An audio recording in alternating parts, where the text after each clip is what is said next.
Hello, and welcome to ohmTown Daily, Season 2, Episode 321 for November 17th, 2023. Sorry for the delay in starting today's show. It's 8:43 and not 8 p.m. That's okay. Tonight we're going to discuss get used to AI systems outperforming humans, gamma radiation detecting potato plant, the final frontier go wild pass, fascinating lawsuit about Mega Millions winner, Sam Altman is out as OpenAI CEO. I wanted to make a riff off of OpenAI and say closed AI. Filing suit is easier than parenting. A 100-inch 4K TV from Hisense. Screens are friends, not foes. Underground crypto mining, literally. And the Houses of Dune, one of my favorite books. Next.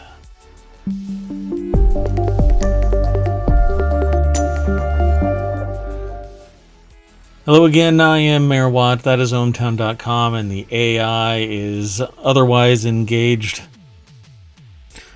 Tonight we've got 10 articles that run the range from something as simple as an entertainment show, Dune, and it's a series of books, all the way to something kind of super high tech that's kind of niche, a potato that can detect radiation. I have an ongoing issue. I'm trying to promote ohmTown, and my videos are getting dinged by by YouTube and actually Google, not YouTube. So for whatever reason they keep flagging it as being political discourse, but that isn't the case.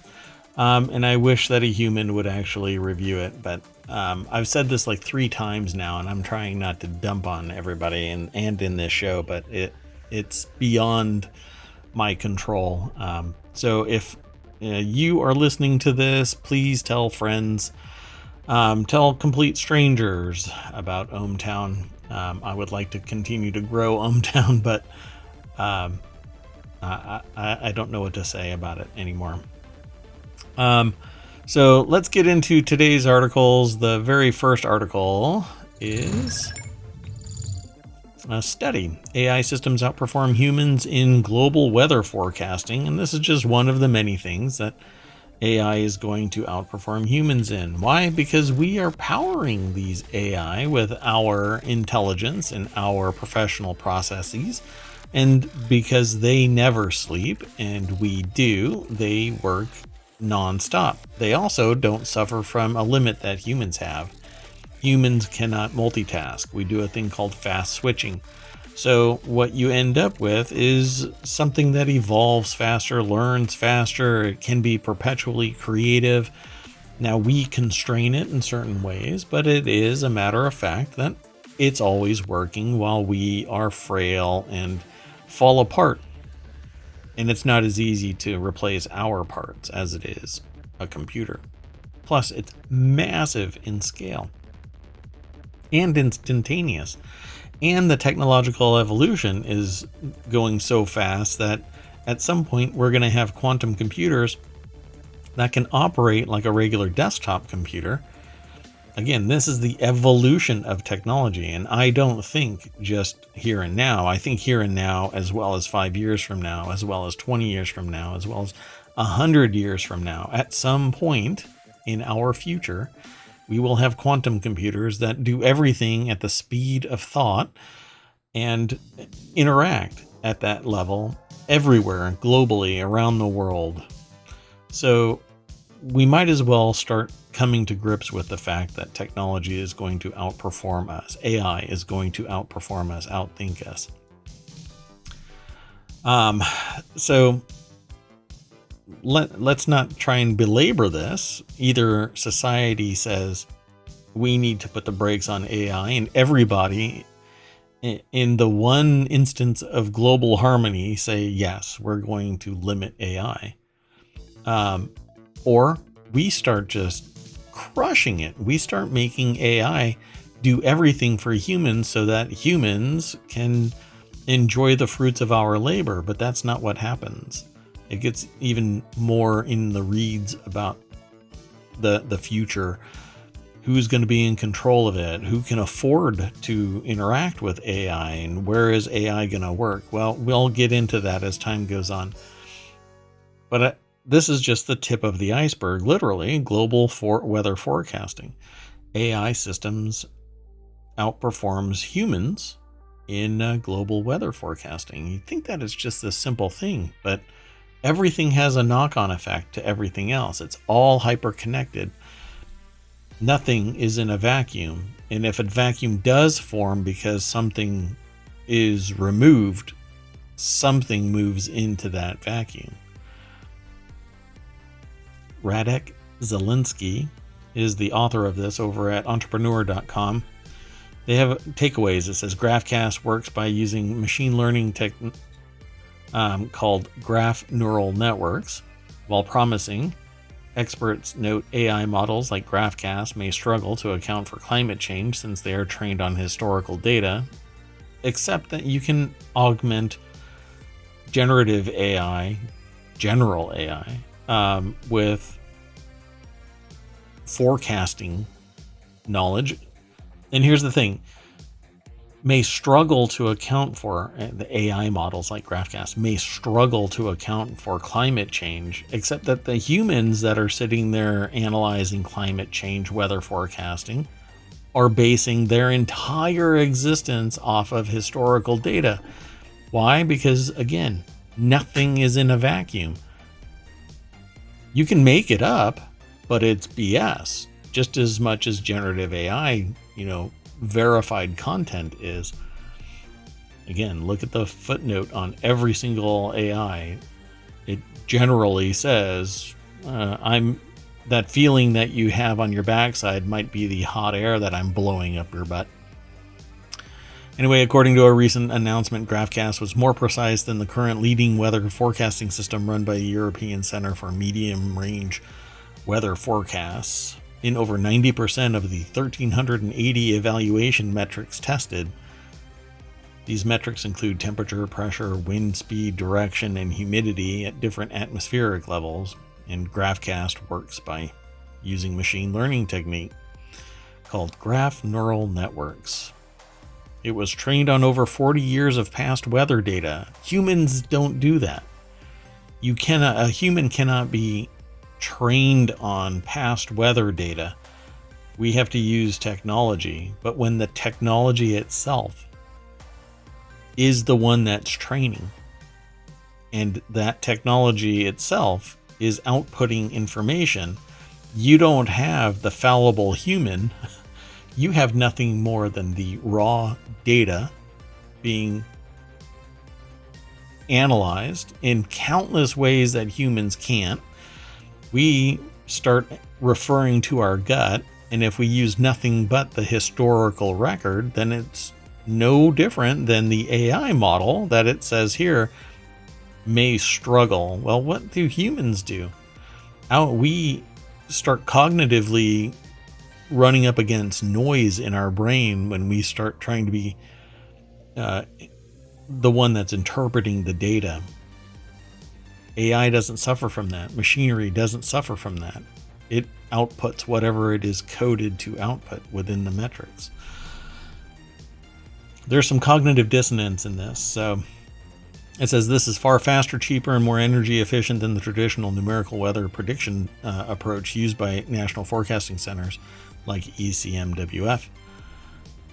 That technique relies on solving complex physics equations on supercomputers, which take hours of computation time and energy. Whereas with a machine learning system, it basically looks at the historical data and says, based on all of these trends, it's going in this direction, or it's going to look like this, or whatever. Real-time data would probably even be more advantageous. This will be interesting if AI, machine learning, gets connected to real-time data flowing from radar systems, sensor arrays. Essentially a constant flood of information being reinterpreted constantly. It wouldn't be a snapshot on a map that somebody draws an extension to. While promising, experts note AI models like GraphCast may struggle to account for climate change. No more than humans do. Probably less than humans as well, so I don't buy into this. Anyway, that's the first article. Let's keep on going.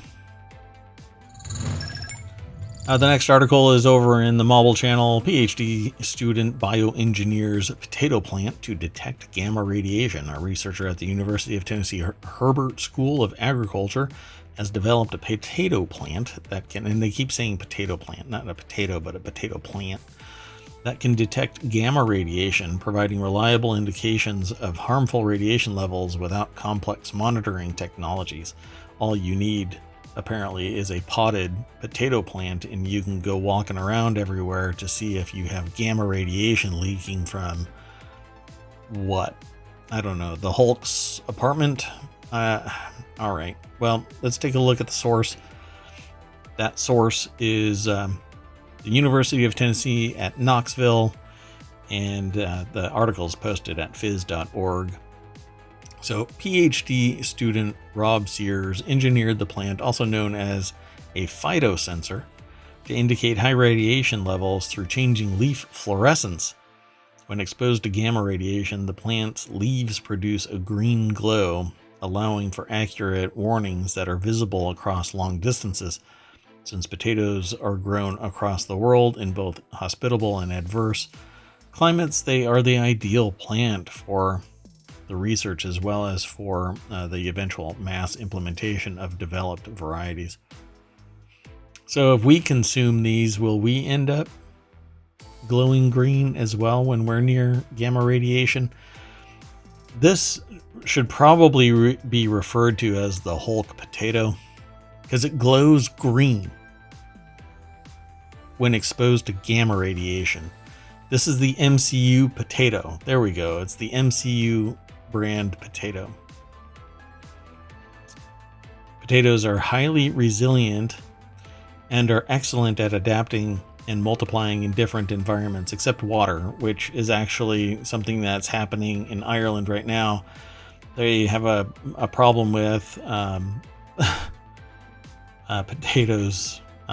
The crop is so horrible right now because climate change is impacting the soil. It's not draining as much, and because of the excess water, it's basically turning all of the potatoes into mash.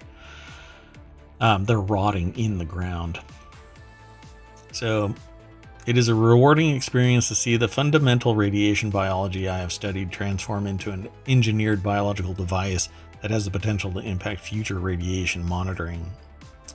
Not only that, but phytosensors demonstrate the potential of synthetic biology to engineer plants as devices that can impact not only agriculture, but also provide valuable tools for increasing the safety of our environments. Except I think we need a longitudinal study to make sure that, or I should say a long-range study, to make sure that people who consume these or animals that consume these don't become phytosensors in and of themselves. Obviously they can't because they're not plants, but are the people who, or animals, wildlife that consume these phytosensors that glow around gamma radiation, are they going to glow around gamma radiation eventually? I guess we'll know where they poo. Okay, let's keep on going though.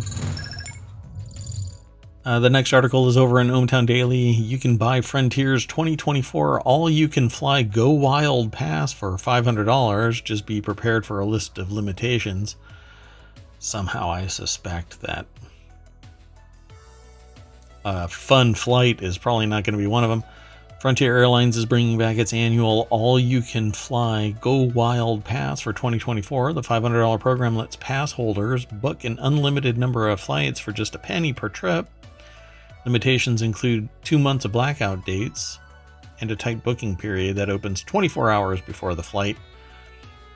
So if you're a spontaneous traveler, like it intimates here in the article, spend $500 and then you get the privilege, the exciting Frontier Airlines as your go-to. Brittany Chang over at businessinsider.com put the article together. So 24-hour flight. I mean, that sounds like fun. You know, in all honesty, there was a time in my life where I wanted to be a courier, and one of those, a courier job basically amounts to, you're told, hey, we need to courier this package item or whatever. It goes on sealed as your check on luggage. You don't actually do anything except that package. It sounds hinky when you start thinking about it, but it's legit.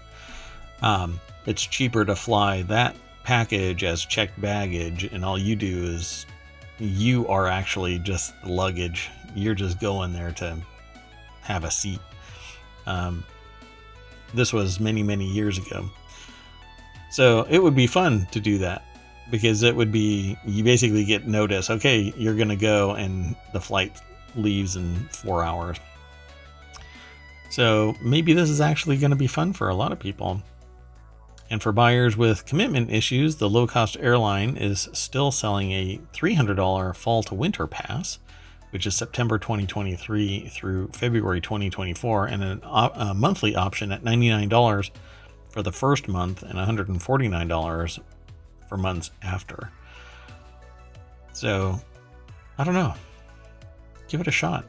Somebody, if you've done this, somebody let me know in chat. Hopefully tomorrow, when I do the 6 o'clock show. Let's see. Yeah. I don't know if there's anything else really here.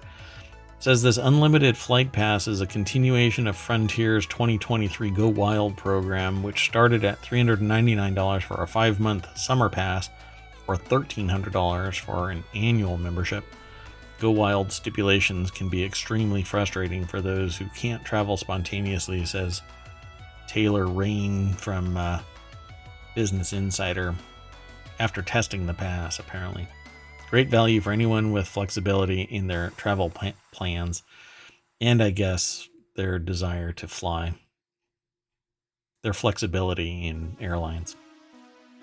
Let's keep going, though. Next article is over in Rounders Gear, which is typically about gambling, but this is actually about Mega Millions. The $1.35 billion Mega Millions winner is suing their ex for blabbing about the win to parents. Maine's biggest lottery winner is suing his ex, potentially for hundreds of thousands of dollars, for telling his parents about the $1.35 billion Mega Millions jackpot win. The picture that's on here is from where the ticket was actually sold, HomeTown Mobile. Some just rando purchase ended up changing this person's life. But here's the takeaway, the real reason why I even did this. There's a couple of things that we'll talk about, and I'll try and rifle through them real quick. First, let me throw this in chat.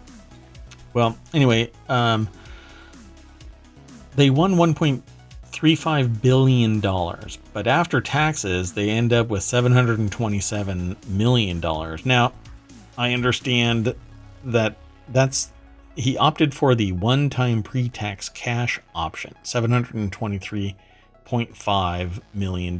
That's the one-time pre-tax cash payment. So you already lost half the value of the winning amount. The winning amount is based off of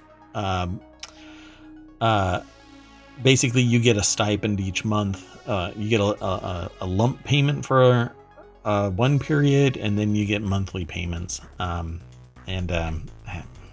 just forgot what the term is, but anyway.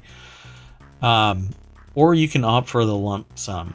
So at I'll just round up, $724 million, post-tax would have ended up being $404 million.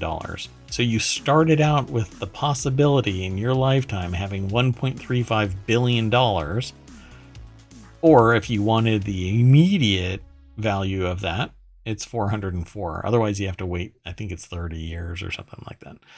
and you get this stipend, but I can't remember the real term for it. Anyway, what many states allow you to do is form an LLC, or in what you really should do is form a series of them. One that signs for the ticket and transfer. Its sole job is to transfer the value of the ticket over to another LLC that acts as a proxy to give it to another LLC or trust or something, where there's no way to trace between them. Now, everyday Joes can do this, but when you have hundreds of millions of dollars, it makes it really easy.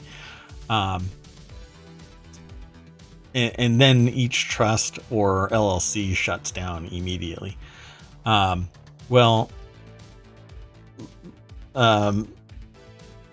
the AI just sent me a message saying annuity. So yeah. So the idea here would be to obfuscate who you are. But like everything about security, the weakest link is a human. And John Doe fired up a lawsuit accusing the plaintiff, named in the court documents as John Doe, accuses the mother of his daughter, Sarah Smith, of breaking a non-disclosure agreement when she spilled the beans to his dad and stepmom about his newfound riches. Billionaire Doe wants at least $100,000 for every person she told. The interesting thing about this is that it is a lawsuit founded under complete anonymity of who the complainant is, the plaintiff, John Doe. Obviously, they still don't want to be known to the public as the winner. And based on everything that I've read so far, right, this is step parents, not necessarily biological parents, right? Accuses the mother of his daughter, Sarah Smith, of breaking a non-disclosure agreement when she spilled the beans to his dad and stepmom. So the stepmom is not biological mom, but apparently the dad. Maybe they don't have a great relationship, and John Doe didn't want to step into the ring as a billionaire, or in this case, a 404 millionaire, for any reason. Hey, I don't want to be known. Why? Because these two people, and even the ex, who is the mother of his daughter, obviously are going to be chatty about it. So he had her sign an NDA, but didn't marry her. So obviously there's something there. Wow. So the one that's going to be impacted probably long term is going to be the daughter. You know, John Doe is probably going to take care of the daughter as long as he verifies that it's his. So again, it brings me back to the security of this. Doe wants an injunction barring Smith, the mother, from disclosing any further information about the prize. He also wants the court to order her to list every person she told and pay compensatory damages of the amount to be determined at trial, but no less than $100,000 per unauthorized disclosure. And then the author of this article, which we'll get to here in a minute, says, so it's Philip Conneller over at casino.org. That's where this is sourced from. And the author of the article puts at the very end this little kind of sucker punch to this guy. Despite his millions, he also wants all reasonable attorney fees, expenses, and court costs incurred in the prosecution of this lawsuit. Just kind of falcon punch. Pretty brutal. So Doe argues Smith's loose talk violated the agreement, and as a result, third parties are now in possession of John Doe's protected subject matter, including his sister. So this guy did not want anybody. He was probably still driving around his old Hyundai Beater and didn't want anybody to know jack about him. And Chatty Cathy decided that he was going to be exposed. And this can actually put somebody in some serious jeopardy, depending on the world that this person lives in, or I should say lived in. It could compromise his safety. So I'm pretty sure that John Doe here, or Billionaire Doe, is going to bow out of that community in a heartbeat. Good luck, buddy. Let's keep going. The next article is over in the continuity report. I need to fix something real quick. There we go. Okay, so ChatGPT parent OpenAI CEO Sam Altman board says it no longer has confidence in his ability to lead. This is shocking. Now, I know that Sam Altman has responded to this, but I haven't read it yet, so we'll see. Maybe it's actually in this article. In a dramatic shakeup at artificial intelligence pioneer OpenAI, the organization said chief exec and co-founder Sam Altman is exiting after its board lost confidence in his ability to continue leading OpenAI. San Francisco-based OpenAI is a private research lab that develops AI, founded. I thought that he was a co-founder, but he founded OpenAI in 2015 as a non-profit organization. And like in all things, I think Elon Musk also invested in this and claims co-founder. This is the same kind of thing that ended up a lawsuit with the people from Tesla. It was actually founded by two other people.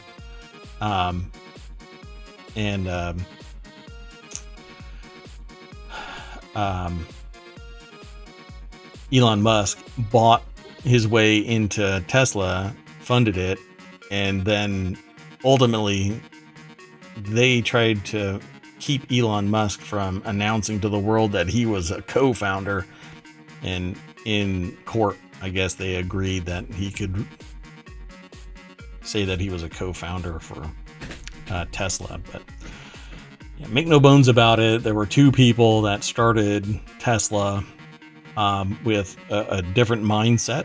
And yeah, anyway, like several other things. Anyway, with Altman's exit, CTO Mira Murati will assume the role of interim CEO while a replacement is sought. In addition, OpenAI president Greg Brockman will step down as chairman of the board and will remain in his role at the company, reporting to the CEO. There's been people that are in this area talking about it pretty much all day today.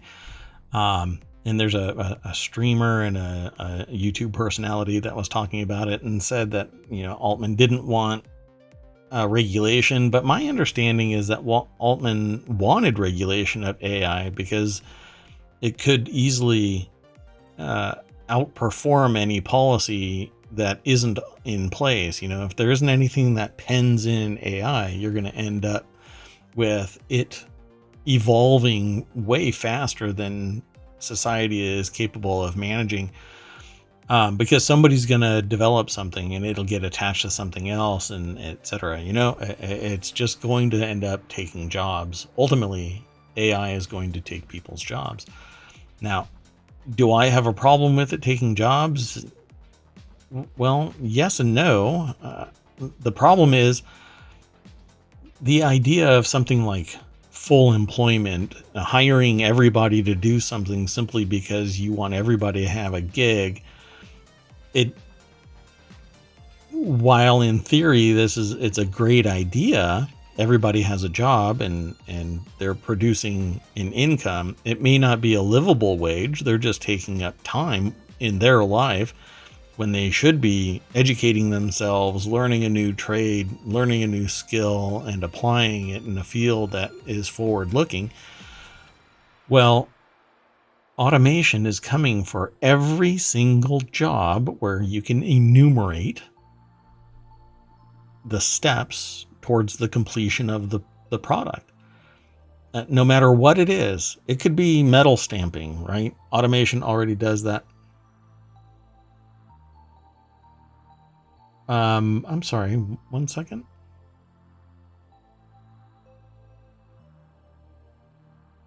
I was just told that the camera is off. That can't be right. Hold on 1 second. I'm sorry. Let me do this. We're gonna do it live. Oh no, I'm still good. Sorry. Anyway, so the idea of this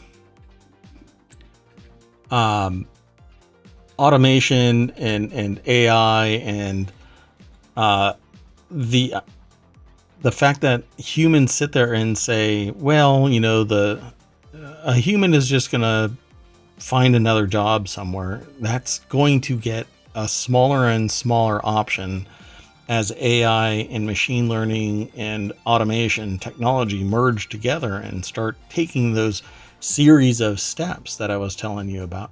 If I can take a series of steps from what you do each day and program it into a computer, I can automate your job, and your job is gone, and it's going to be producing stuff. You know, a robot is going to be producing stuff. Okay, hold on 1 second.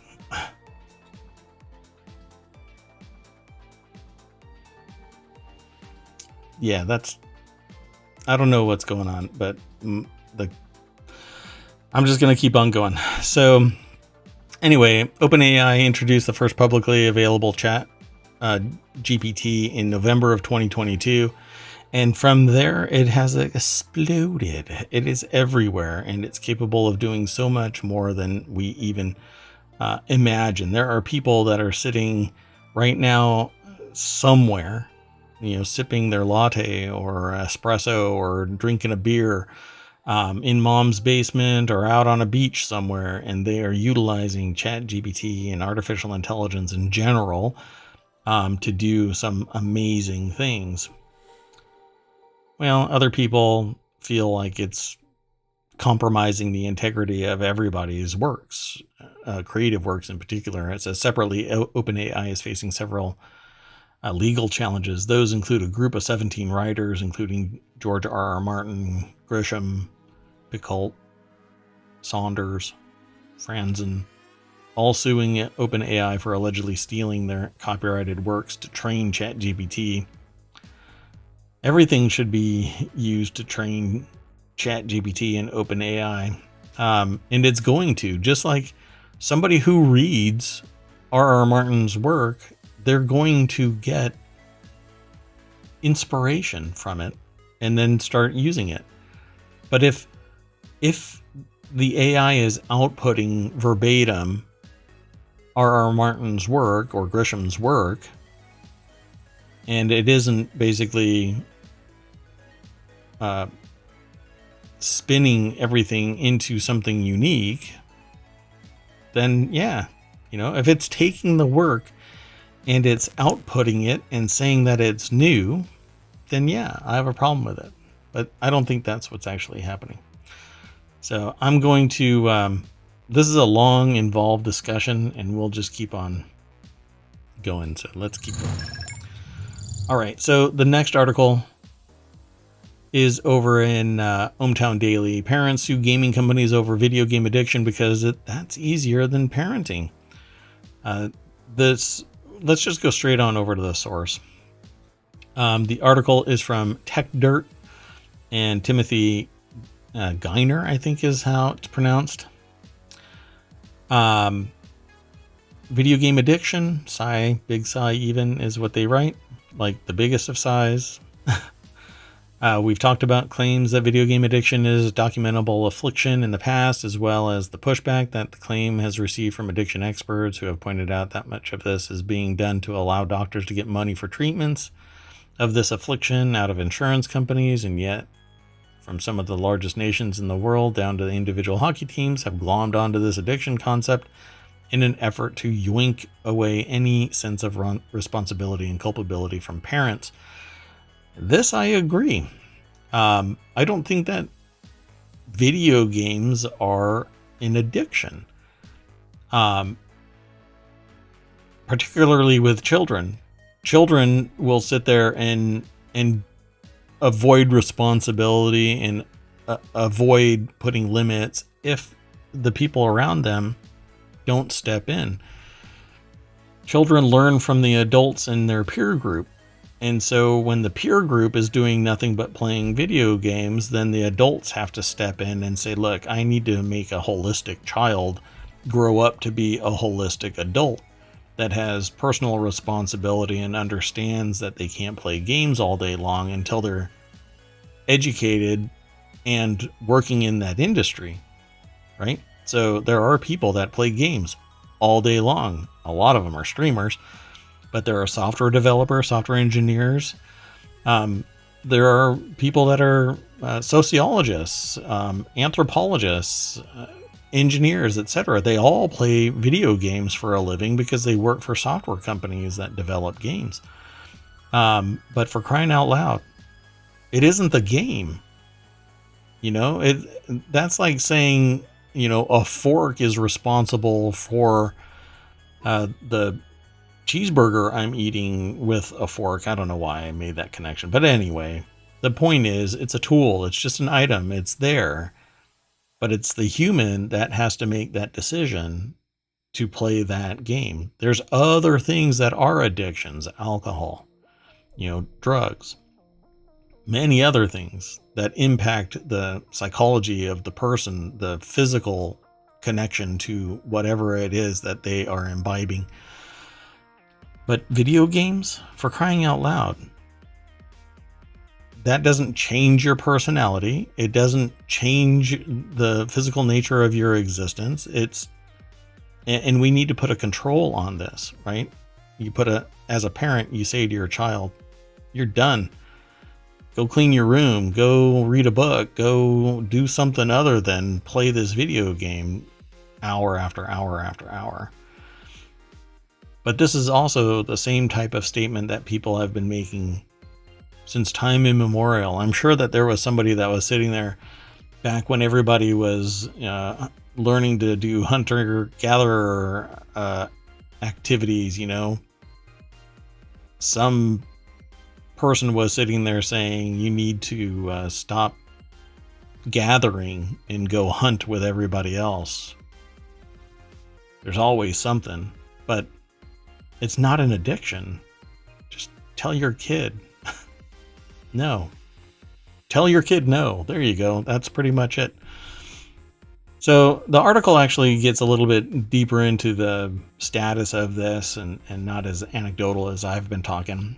As best as the author can tell, the statement comes without citation that video game addiction impacts thousands of youths and their families across the country, including in Arkansas. I'm sure that reference to Arkansas has something to do with this whole thing, but it says here the DSM-5, which is a manual used in psychology to assess if somebody has a particular affliction. It says, does list internet gaming disorder on its list of afflictions? Yes, but that comes with a giant caveat on the page talking about how research and debate into whether this is a real disorder is ongoing and unsettled. And DSM has removed stuff and put stuff in over the years as the prevailing knowledge in the field expands or contracts in a particular area. A child in this case, anonymized as GD, is said to have experienced emotional distress, physical ailments, socialization deterioration, poor performance in school, dropping out of sports, rage, outbursts. Diagnosis of ADHD and dyslexia had to be put on an IEP, which is a kind of like a behavior, not really a plan. It's a plan. It's a behavior and education plan in school, as well as medication to control his impulsivity. And that all sounds absolutely horrible, is what the author says. It also sounds at first blush that there may be a metric shit ton else going on with this child and can be explained by pointing to a video game controller. And I agree. There's quite a bit there. And I highly doubt that it's because there are millions upon millions of, and I don't want to reduce it down to just population, but a parent telling a kid, you need to stop playing computer games for, several hours or days at a time. That right there is probably the biggest impactor on behavior and performance. Give them something else to do than just sit there playing games. Have some control over your child. There are going to be behavior issues with many children, but pointing them at video game addiction as being the issue is not going to solve the problem. In fact, it's going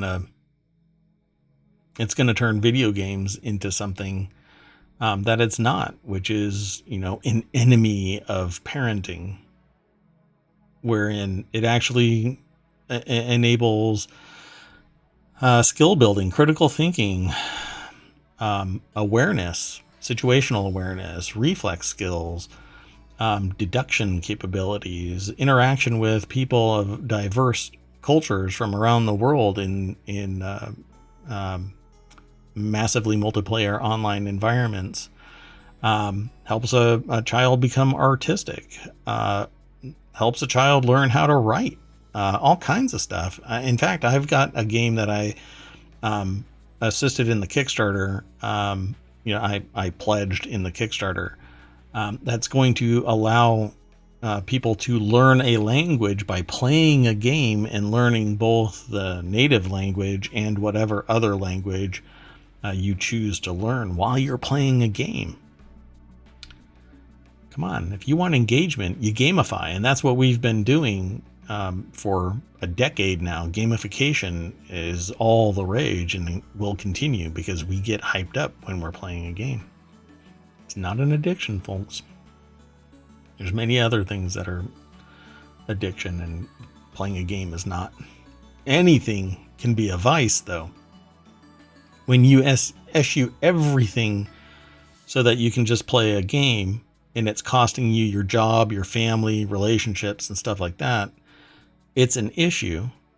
But when it's a child, it's the parent's issue. Just tell them to stop, find them something else to do, and don't take this one, the one that's referenced in this article, as the de facto problem. Let's keep going, though. The next article is over in ohmTown Daily. Hisense massive 100-inch 4K TV is $2,000 off. Now, ahead of Black Friday, possibly one of the best deals the authors of this article ever have seen. It's from Business Insider. Early Black Friday deals are popping up every day, including huge discounts on TVs. Sometimes there can be only so many that it's tough to weed out the good from the bad. Luckily, we're here to tell you which ones are the best. Like this incredible $2,000 discount on a 100-inch Hisense 4K TV. Yes, you read that correctly. 100 inches. I want to put monitors back behind me, but that is larger than... because I want to be able to stand and sit. I'm sitting right now, but when I stand, that bottom portion right there isn't seen. But what I want to put back there are TVs, and maybe a 100-inch TV would do the job. But I haven't looked at the price for a modern 100-inch TV. I looked at one many years ago, and it was like $25,000 for the cheap one. And there's no way I'm not making that streamer money. Anyway, let's go look at the article. It's over at Business Insider under a section called Reviews. Sarah Searle and wrote it, but it was edited by Stephen Cohen. And it says here the 100-inch Hisense U8K is on sale ahead of Black Friday. It's got a $2,000 discount. It's only $3,000 for a 100-inch 4K TV. Its refresh rate has to be garbage. No, it's 144 hertz. Really? Wait. Known for delivering great picture quality at very competitive prices, Hisense has become one of the top TV brands for overall value. The U8K is its latest flagship set with an advanced QLED panel and a mini LED backlight for premium color brightness. It's all marketing speak. It's optimized for gaming as well, with a 144 hertz refresh rate at 100 inches. If 100, that would actually fill my desk really nicely. Maybe I should do that.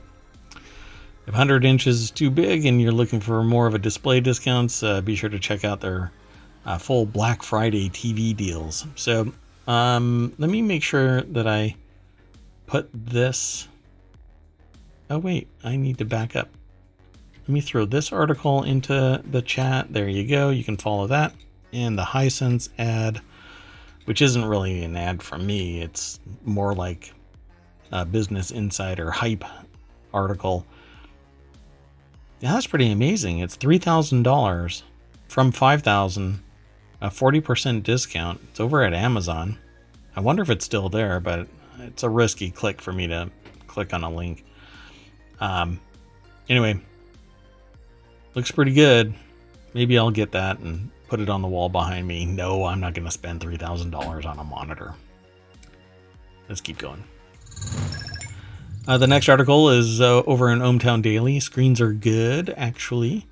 Last week, Humane debuted its AI pin, and we actually talked about it here in ohmTown Daily. As a phone replacement without a screen, you interact with it through voice, and a tiny projector displays things like media controls and incoming calls on the palm of your hand. The idea is to allow you to simply move through the world unencumbered by digital devices constantly demanding your attention, except that it's an AI pin and you will have to do some heavy lifting and modification of your workflow to actually do anything, because you'll be communicating with a pin that's projecting crap onto your hand. So I actually had a long discussion with a small group of people about Humane's pin, and it was, although I realized the nature of this, you know what you have in your hand all the time? A phone. And you can just talk to your phone the same way that you would talk to this pin. So, and I said, yeah, but that's a fully engaged AI that you would be activating just by tapping on it, and then you speak to it and it can translate in real time. And yeah, I kept getting pinged with the idea that, your phone can do this too. And yeah, you're right. I can't argue. And I actually said, you're right, except that this is an AI pin that is being updated regularly, and its objective is to branch out of the controls that are in place on a phone. You're supposed to do everything through this pin, send a text message, make a phone call, write a NaNoWriMo. All of this stuff you should be able to do through your AI pin. But unless you are a real early adopter, no, nobody needs this. And without a screen, you don't know what the hell it's doing until it does it. And suddenly you get a message that says confirmed your final paycheck is being emailed to you, or being physically mailed to you. Don't bother coming in, because somehow it sent a text to your boss saying, bite my shiny metal ass.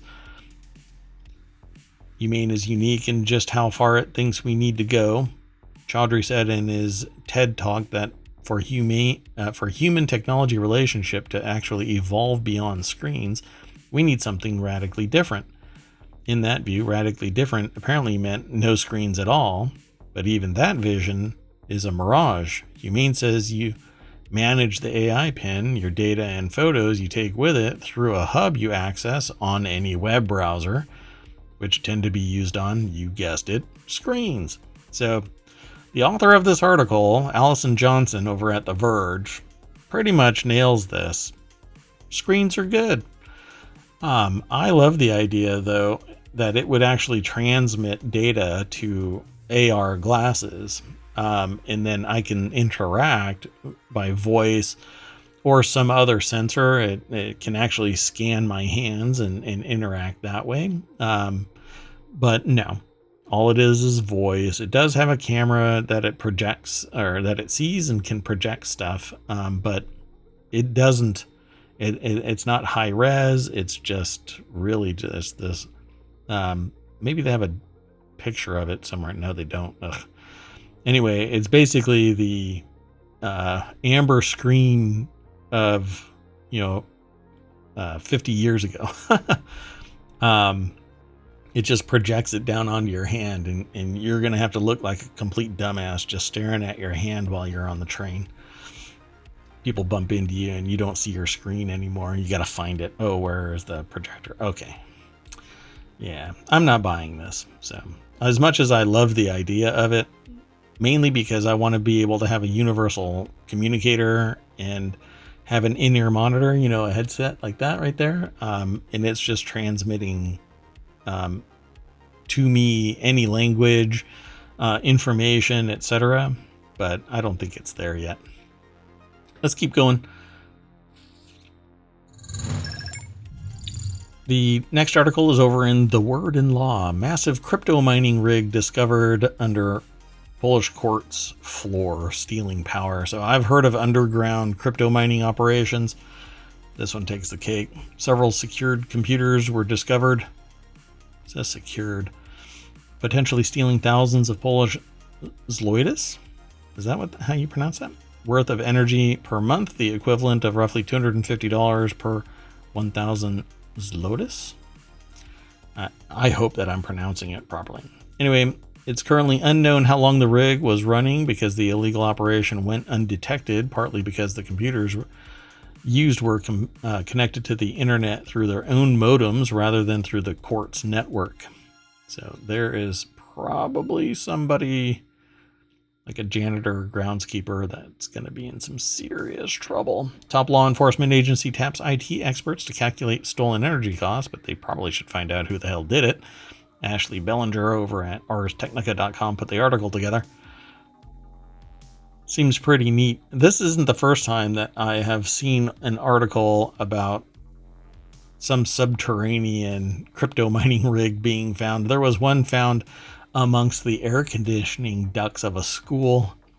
One of the maintenance crew members had put it all together. It was quite fascinating. They had run everything into this crawl space kind of a thing. The Supreme Administrative Court is the last resort of sensitive business and tax disputes, but no records seem to have been compromised. Judge Sylwester Marciniak, the chairman of the Judicial Information Department of the Supreme Administrative Court, told TVN24 that the discovery of the crypto mine did not result in any threat to the security of data stored in the court. Yeah, because they were just using it for the power and to keep it relatively secure. Who's going to break in? Like, this person could have had it at their house, but the moment that somebody found out that it was in there, they would probably be broken into. Who's going to break into the court? The Department of Homeland Security investigated for 3 months, and a former employee who had been serving as an assistant facilities director for the town, Nadim Nahas, was accused of vandalizing the school and stealing at least $18,000 in electricity to operate the crypto mine. That's the one that I was talking about. It was found in a basement crawl space of a Massachusetts high school. It was powered by 11 computers that allegedly ran 24/7 over the last, or at least 8 months. Wow, that kind of sucks. It only ran for 8 months. I wonder how many Bitcoin you got out of it. According to the Boston news station WHDH, police traced SKU numbers on ductwork that Nahas allegedly installed to keep the rig from overheating. House reportedly got nervous when confronted with evidence allegedly showing that he purchased the materials from Home Depot, as well as his posts on the social platform formerly known as Twitter, which cops found indicated his strong interest in cryptocurrency. So he kind of led police right to himself. But how about that for a discovery? SKU numbers on ductwork can lead to your prosecution for vandalism. Yeah, there's quite a... I just learned today that glitter is put in certain things, and because the process can be personalized, the glitter in things can be traced back to the vendor and or the purchaser,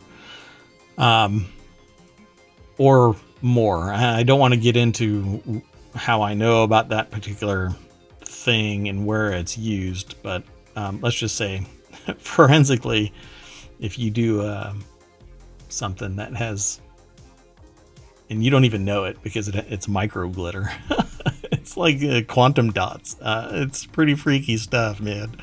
But I learned about it today. That under a microscope they can find these little little pieces of glitter that point directly to who the item, the product, was sourced from. So anyway, let's keep going. Oh, wait. Before I do that, let me throw this article into the VOD. There you go. It'll be in the show notes tomorrow, probably. I was late because I had some discussion going on, and I need to continue this discussion. So let's keep on going through all of the news. And then tomorrow morning, the articles will be posted over on YouTube and the podcast, but the VOD will be functional if you want to go back and look at it. Okay. The last article for today is something a little more chill than all of the news. How about all 6 houses and factions in Dune 2 explained, which are really all of the houses in the entire series of Dune? No, that's not quite true. Well, let's just talk about it. So Dune 2 adapts the second half of Frank Herbert's iconic Dune novel, and there are 6 major houses and political factions to know before seeing the film. There's actually more than that. But let's go and look at Screen Rant. Henry Ladd is the author, and this is about the movie. So I guess that is how I should pen it in, because there is more than 6. But so Dune Part 2 is coming out. It was delayed because of the pandemic, and then the actors and writers strike. And so it says that it's going to be delayed into 2024, but apparently it's going to be earlier now. I don't have the exact date. I don't know if it's in this article, but there was some discussion today about it being earlier in 2024 than later in 2024. With Dune 2 bringing even more major houses and factions into the fold, it becomes especially important to comprehend how each of them fits into the Dune intricately layered world, with Dune 2's release date being delayed into 2024. So let's check it out. So number 6 in their list is House Atreides on the planet home. Their home planet is Caladan. Let me do something real quick. Sorry for the delay. So it says here, House Atreides makes up the core of Dune's story, though this powerful house is nearly destroyed by House Harkonnen and Sardaukar in Dune. Paul Atreides survives the genocide and is poised to return his house to glory in Dune. If you've never read the books and you've never seen the past movies, it's pretty fascinating. And then you really should, I hope that everybody really gets the bug of Dune, because there are world building novels about the houses that exist right now. You can go and read more about the actual houses deeper And I love the world building from Dune. So basically, what happened in Dune is artificial intelligence, thinking machines rose up against humans. Humans wiped them all out in a thing, essentially a holy war, and it resulted in the discovery in. Actually, I don't know when it was discovered, but spice was discovered during this, and people started consuming it. And depending on how rich you were, or whatever your scientific discoveries were, you ended up turning into something completely different than a normal human, because everybody is human. There are no alien races. They're all humans that are modified through spice. So this particular House Atreides, always had a conflict with Harkonnen, but everybody had a problem with Harkonnen except for well, we'll get to it. So here's House Harkonnen. They live on Gidi Prime. They have some really quirky world building. Like everybody has a tube put in their chest that connects to their heart, directly to their heart, and somebody can just pop that out and you'll basically get drained right there. In Dune 2, it'll be up to Paul and his Fremen allies to avenge Leto and return the Atreides to prominence. House Harkonnen, this embodiment is quite fascinating. Other movies in the Dune cinematic universe, I guess, portray him in different ways, but this one was really, really interesting. House Carino is, they have two planets. One's called Kaitane, and the other one is Salusa Secundus. They are the ruling family in Dune, and they are actually conspiring to wipe out another house, because there is a foretelling of the future that someone would rise up and take out House Carino's leadership. So it said that it would take the combined forces of all the great houses of the Landsraad to overpower the Sardaukar. But Paul Atreides and the Fremen may seek to disprove that theory in Dune 2. We'll have to wait and watch this particular embodiment. Then House Fenring, which isn't really mentioned in other books, not in other books, in other movies. House Fenring is not mentioned. There are people that are from it, but the house itself doesn't seem to be mentioned in other movies. They're in Kaitane as well. They are basically just partners in crime with House Carino. It says Hasamir is a skilled assassin, and Lady Margot is an important member of the Bene Gesserit. Emperor Shaddam IV is this person right here, at least in Dune 2 or Dune. So it's a lot of fun. I can't wait. The world building is going to be massive, and the size of all of the embodiments are going to put the previous movies to shame based on everything that we saw in part 1 of Dune. Then there's the Bene Gesserit. They live in Wallach 9, but they actually have houses, not houses, they have houses of worship all over the place, and they advise senior leadership on the planets and manipulate people. They have absolute control over their body, and they actually manipulate people to have relations with other people in certain ways, so that a long-term goal is to create a super being, one that they would be in control of, but it doesn't quite work out that way.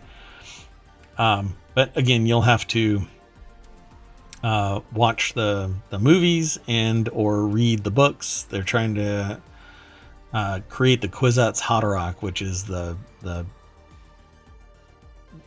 super being, Yeah, it's the Messiah is what they say. The creation of a Messiah, known as the Kwisatz Haderach.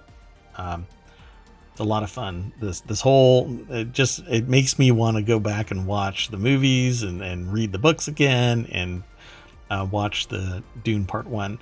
Then there's the Spacing Guild. This ship is massive, but it doesn't fly anywhere. It folds space, and the spice is what allows the Spacing Guild. Its headquarters is Junction, which is, if I remember right, it is their main ship. The Bene Gesserit training makes its members something close to evolutionary superiors among the human race. They are capable of controlling their body chemistry, and that's the Bene Gesserit, right? That's what I was telling you about. But the Spacing Guild creates these navigators by massive infusions of spice, and the human actually transforms into something that's kind of like a I don't know how to put it. It's like a little blob with tiny little limbs, and it has the ability to fold space and take the object that it's attached to with it, and navigate through everything. It's just amazing. So the guild navigators are trained at a school on a planet referred to as Junction. I guess it's the planet. I thought that it was the ship itself. I thought they had one main ship. I just don't remember that. And the amount of spice these navigators consume eventually forces them to live in tanks full of melange vapor. The Spacing Guild will play a critical role. They already do. In the original movies, they know that something is going on. They don't know exactly what's going on, but they have to be part and parcel to this because interstellar travel is only capable through the Spacing Guild. And so you have to work with them. And if they say, hey, we want to know what's going on, and you try and keep it a secret, they can tell that you're lying and they could shut your stuff down.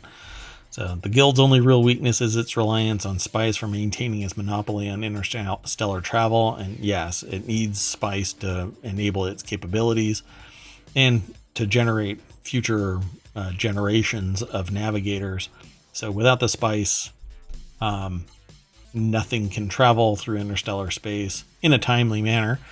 And so the phrase, the spice must flow, becomes kind of like... this is the way kind of a thing. The spice must flow. So, okay, folks, that is it for today. I cannot wait for Dune Part 2 to come out. I love everything about it. It's so cool. And there's stuff that only comes out in the books that doesn't come out in the movies. So, let me see. Maybe they have something here. Hold on one second. Yeah, I wouldn't really be able to show you. Like X is another one. They do all of this genetic modification stuff. It's quite fascinating. Anyway, I'm going to end up running long if I don't call it a night. So we get back in the party bus, drive back down to the sign that says ohmTown, smack it, and we get a whole bunch of articles, but I'm not going to go through them tonight. Go on over to ohmTown.com, sign up, become a citizen of ohmTown, vote on the articles. That is the thing that's getting me in trouble, by the way. They're saying that I'm doing election advertising, and I think that they're just dumb. So it seems like I'm picking a fight with Google, but I'm not. I just want them to actually stick a freaking human that has common sense in the review of my promotion material. Okay, that's it. Thanks, everybody. I'm done for tonight. I will see you tomorrow, 6 p.m. It's Saturday. Saturday and Sunday, ohmTown Daily takes place at 6 p.m. Eastern. And then Monday through Friday, it's at 8 p.m. Did I not throw... before I bounce out of this, Let me throw the article into the VOD. Sorry, that last article I didn't throw in the VOD. There you go, folks. At any rate, thank you very much for your patience and hanging out with me for a full hour.